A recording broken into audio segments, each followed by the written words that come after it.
তো জি। কেমন লাগছে অনুভূতি? জি, আলহামদুলিল্লাহ ভালো। প্রথম একটা পুরস্কার পাচ্ছেন কোনো ম্যাথ প্রতিযোগিতায়, হ্যাঁ। সেই জন্য অনেক ভালো লাগছে। আচ্ছা আচ্ছা, আপনার কি মনে হচ্ছে ওর অ্যাবাকাস করতে যে ওর মনোযোগ আর হচ্ছে স্মৃতিশক্তি কি বৃদ্ধি পেয়েছে আগের থেকে? হ্যাঁ, আলহামদুলিল্লাহ আগের থেকে অনেকটাই বেটার। আগে তো হাতে গুনে গুনে করতো, এখন সে আচ্ছা। মেন্টালি করে, এটা অনেক ভালো লাগে।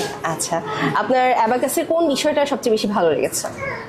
ফিঙ্গার প্র্যাকটিস এবং মেন্টালি ক্যালকুলেট করা, এই জিনিসটা খুব ভালো লেগেছে। আচ্ছা আচ্ছা, টিচার ব্যাপারে আপনাদের মন্তব্যটা যদি বলতেন।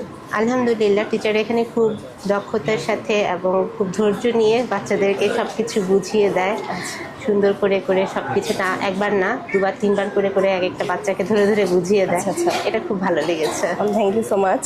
অ্যাবাকাস ম্যাথের কার্যক্রম সম্পর্কে আপনার মূল্যবান কিছু মতামত বলেন।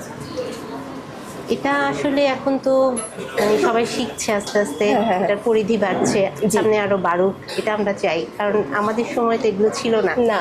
এখনকার বাচ্চারা এগুলো পাচ্ছে, এটা খুবই ভালো একটা দিক আমাদের জন্য। হাই, কেমন আছো? I'm fine. বাট তোমাকে দেখে মনে হচ্ছে একটু অসুস্থ। কি হয়েছে? টাইফয়েড? এখন ঠিক আছো?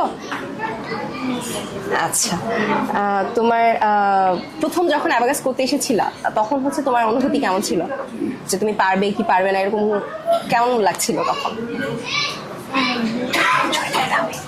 পারবো। পারবো মনে হয়েছিল? আচ্ছা আচ্ছা, তো তুমি এই যে অ্যাবাকাস করতে গিয়ে কোনো সমস্যা ফেস করেছো এখন পর্যন্ত?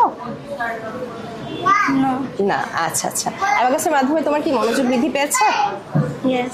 আচ্ছা, তুমি অন্য স্টুডেন্টদেরকে কি বলবে অ্যাবাকাস এর বিষয়ে, যে ওদের এটা কি করা উচিত কি উচিত না?